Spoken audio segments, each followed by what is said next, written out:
respect to regulation and where the areas that are guided through legislation, the Petroleum Act, the Energy Regulatory Authority Act, and more importantly, in line with my presentation, is the statutory instrument 10 of 2019. Just a bit of history on this.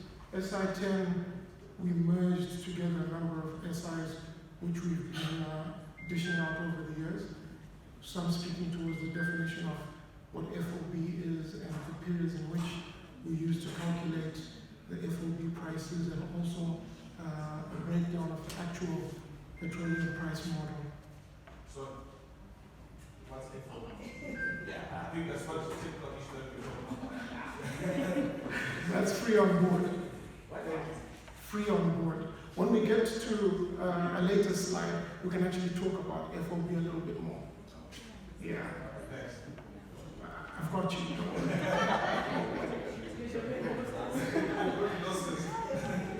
So the first issue I'd like to just flag is issues to do with licensing.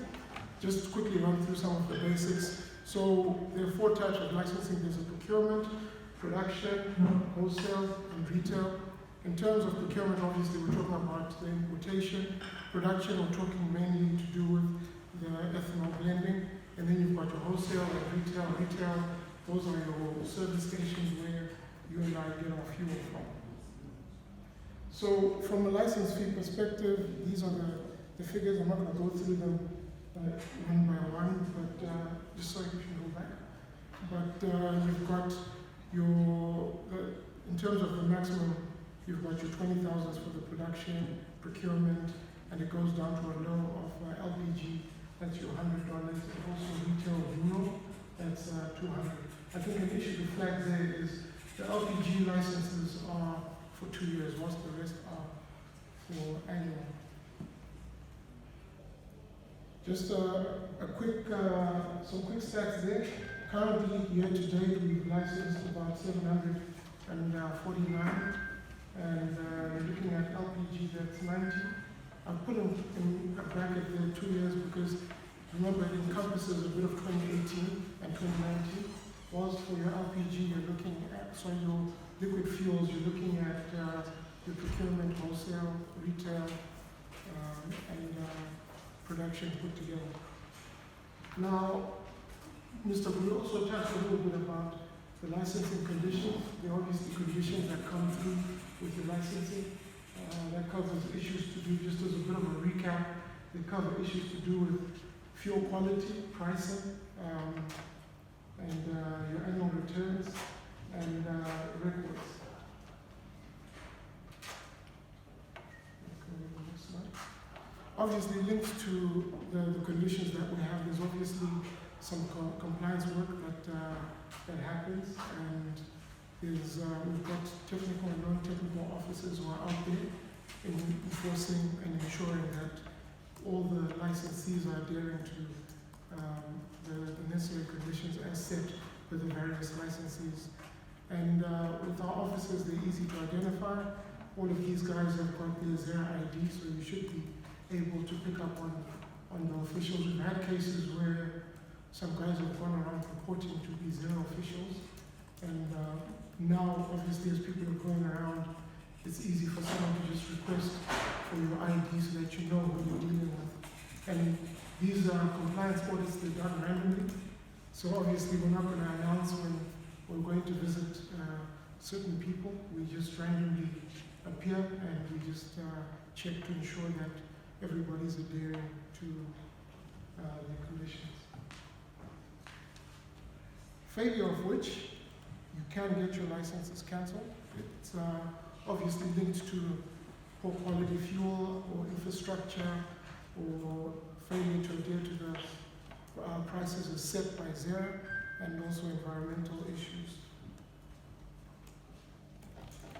A question which I received, why do we need fuel? What's the impact of it? I think that's obvious to all of us, but I think it's fair to say that the petroleum product provides us, it's an economic enabler. It helps the economy from a direct and indirect perspective. But I think also one issue to flag, which is more unique towards Zim, is the fact that being a central centrally located within the region, it allows us to be able to distribute more petroleum, and it's something that I think moving forward, the country can take advantage of that and enjoy the benefits of such. Sources of fuel. So I've tried as much as possible to simplify. Here we go. You let me know. Okay? Okay, so the first issue to talk about is that as a country we don't consume a lot of fuel. And this has got an impact in terms of how we receive the fuel and how we're going to use the fuel, transportation, etc. The fuel generally comes through, as mentioned earlier by Mr. Kuri, via the pipeline. That's the bulk of our fuel, and that's coming through off tankers. This fuel is moved from Beira inland through by our traders. That's the Trafiguras, the Glencores, IPG, just to mention a few. When the product comes through into the country, it's in bond. So that means that it hasn't been paid for in terms of taxes and levies, and also for those that get an import license, they're importing it from here in Zimbabwe. They're not necessarily going out there to bring the product. The product comes here, the guys bring the product into the country, and then we can then pay for it inland and meet all the necessary costs. Next slide is just a picture of one of the oil tankers, just to give you a bit of perspective. These tankers are huge. They provide us with, they come through with a lot of petroleum products, and they can be filled up with 2 million barrels. That equates to roughly 438 million liters of petroleum products.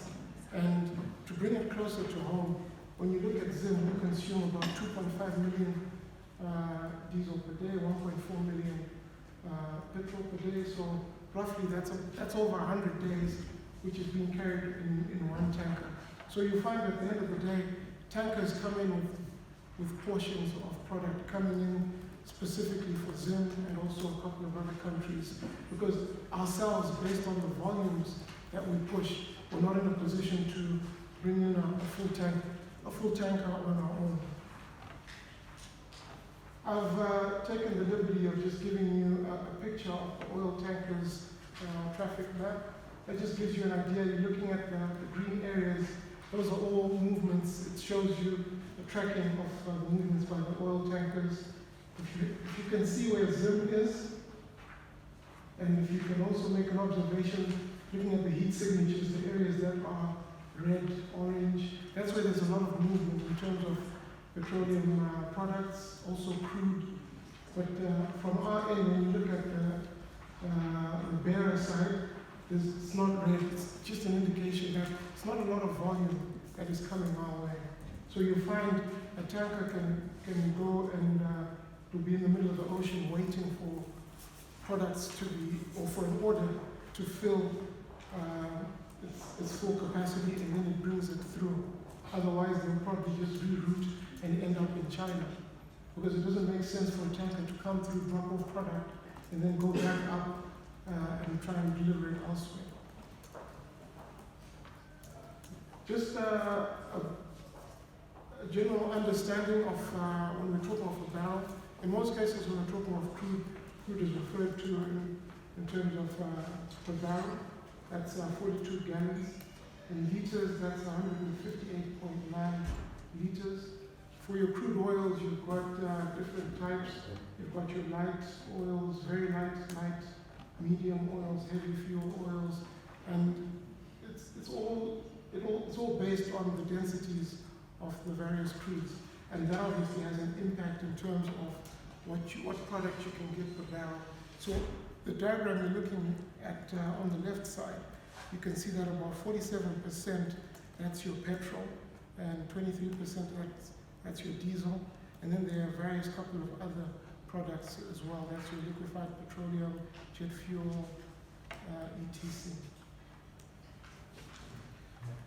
Also, just to get an idea in terms of volumes and sizes, the trends in terms of a crude oil perspective, you've got your Big Ten in terms of the production. You've got a bit of OPEC.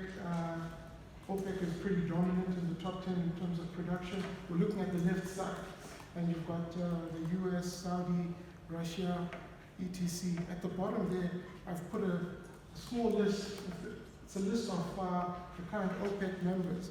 When you put all of these guys together, these guys they obviously supply the bulk of crude oil in the world. Hence why you find when OPEC is making decisions in terms of increasing production or decreasing production, they've got the ability to actually manipulate the price. And from a consumption perspective, you saw the heat signatures which were reflected earlier on the map. You've got your China's there, US, India, Japan, and so forth. When you come down to Africa, and you're looking at South Africa and Zim, South Africa at that point in time were ranked 29 in terms of consumption, whilst Zim was at 130. So there's a big gap in terms of the consumption that we do, and also it's got an impact in terms of our ability to negotiate from a pricing perspective. Okay, now Mr. Guri spoke about the pipeline, and as mentioned earlier, you're looking at a diagram illustrating the Beira pipeline, where you've got it moving from Beira through Mutare, Faruka up to Harare. Next slide. The next slide shows you Tazama. Tazama, that's your pipeline which is moving through Tanzania to Zambia. There's been a bit of, I've picked up cases where, questions are coming up saying that why is our fuel more expensive vis-a-vis Zambia is getting product from Zim. I'd like to dispel that allegation. Yes, obviously fuel, they come through and pick up some fuel from Zim, but the key issue to note is they've got their own pipeline, which is bringing in crude. Last I checked, and I had a chat with the guys from Zambia, 50% of their product is crude, and then the other 50 is finished product. So the 50 that's crude, they process themselves. They've got a refinery, and they're able to get the products, that's your petrol, diesel, etc. I've also put in a picture of South Africa. I just wanted to flag a point there that you've got your oil tankers coming through to Durban. You see in red, those are your liquid fuel existing pipeline. In black, if you can see the black also coming from Durban, heading up to Joburg, that's your crude oil, because South Africa also has refineries. One issue to note as well, you find Botswana picks up the bulk of their fuel through South Africa, and all of their fuel is trucked to Botswana. Now, to get into a bit of the pricing and the methodology of the pricing, we work with data from S&P Global Platts. They provide energy and commodity data. Essentially, that's for the prices of be it crude or LPG, kerosene, that's your paraffin, etc. They've got a lot of information, and the information that we use and extract from Platts is with respect to product that's landing in Beira. So FOB, we spoke about free on board, and how is FOB determined?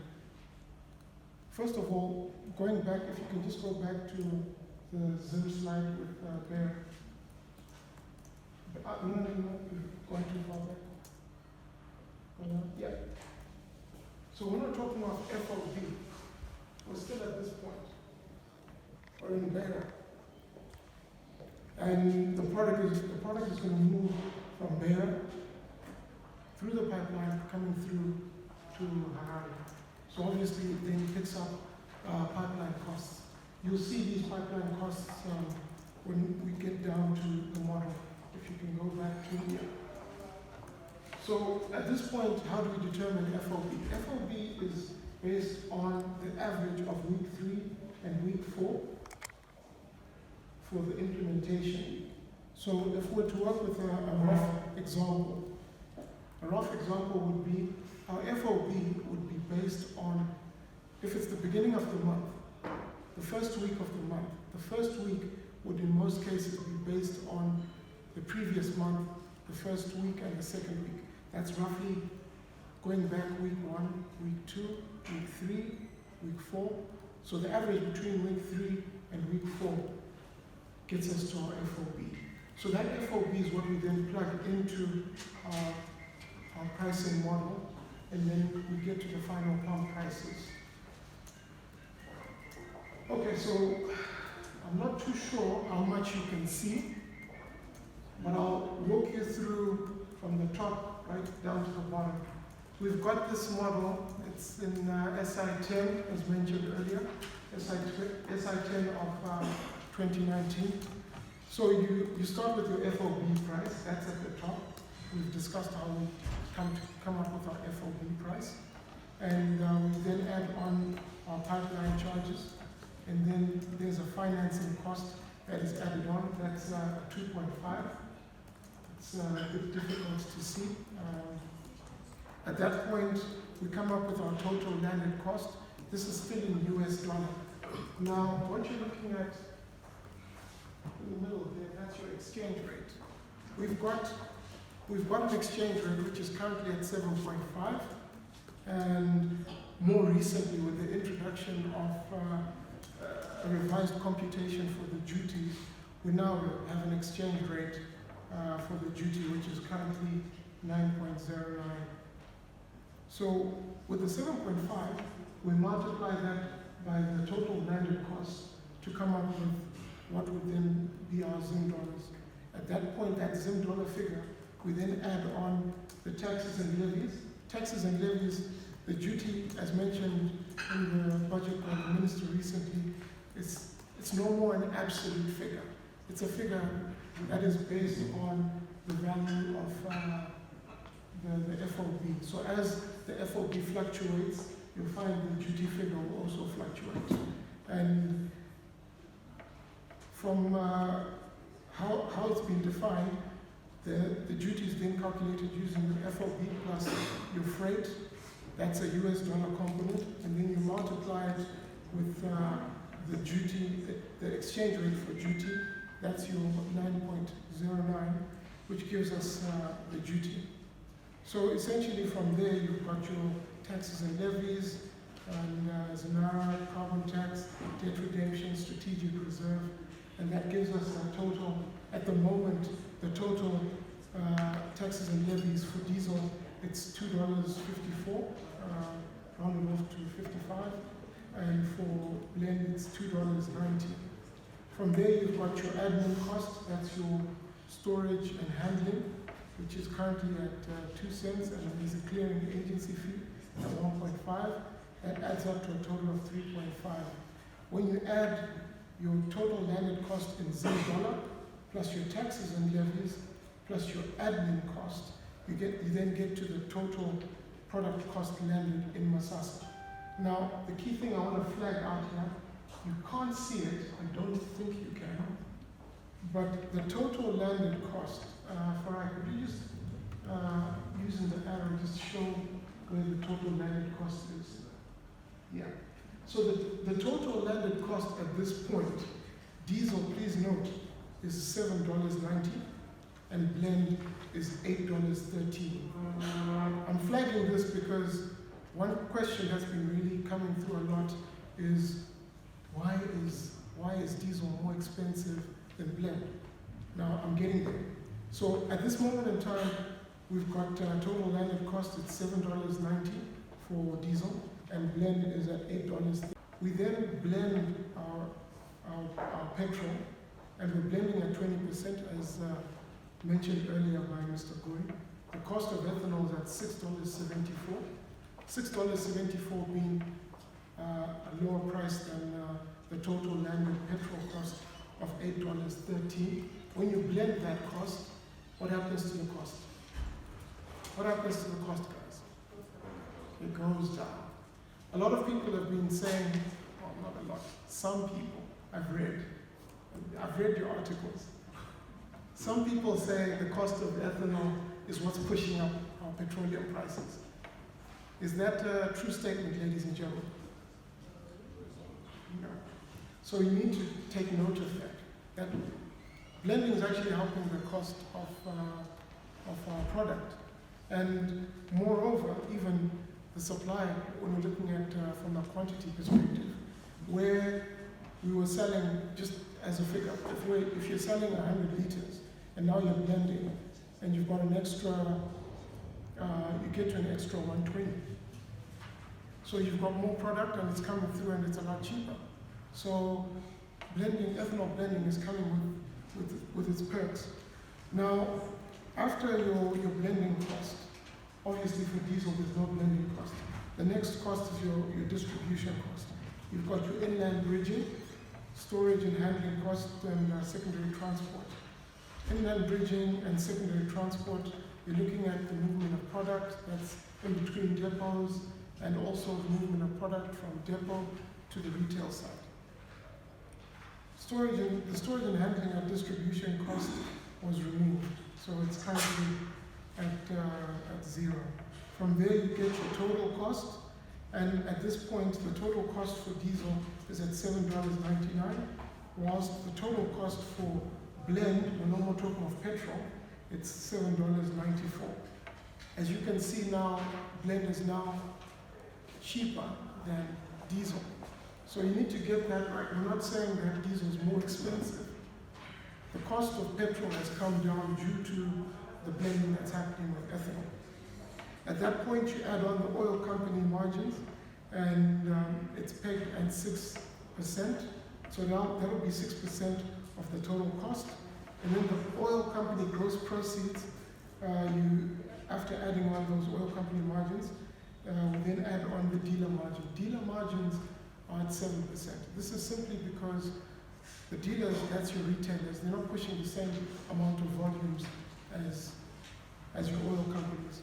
Over and above that, they also have their own costs in terms of running their retail sites, which are not included in, or broken down, should I say, within this model.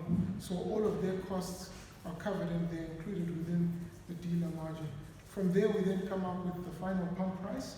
And in this case, the pump prices which we have this week, that's your $9.06 for diesel and $9.01 for blend. At this point, do we have any questions? Yes, sir. Why is fuel expensive in Victoria Falls? Fuel is expensive in Victoria Falls because there's a transport cost which is then added on to the final pump price. Right now we're talking of $9.06 and $9.01. That's the price in our. When it gets to Vic Falls, it's now taking into account the logistical costs to get the product to that location. What's the percentage like? How do you work out? How do you arrive at a high cost? I want to know the percentage that you use in terms of the logistics. So I didn't get the last part. I'm saying that fuel is expensive in Vic Falls. When arrive. I want to know, you are talking about the logistics. How do they calculate the percentage there of saying that it's more expensive in Vic Falls than cheaper? In terms of transport costs, how do you do the percentage? Okay, so in terms of transport costs, you've got, if you go back to SI10, have you had an opportunity to flip through SI10 of 2019? No. When you have a moment, in fact, maybe we can share that via email. I'm not too sure if we're allowed to email them since they're sold by government printers. It's on the website. It's on the website. You can actually open up the website and you can access it. There's also a transport element there that's included. What we did was we made an inquiry in terms of some of the transport costs, and then we incorporated a transport cost that is applied for every 100 Ks. Yes, sir. From the licensing fees that are on your presentation, then they were in US, so it's now cheaper to get a license because if it's like for LPG retail 100, that's 100 points. Yes, it's RTGS.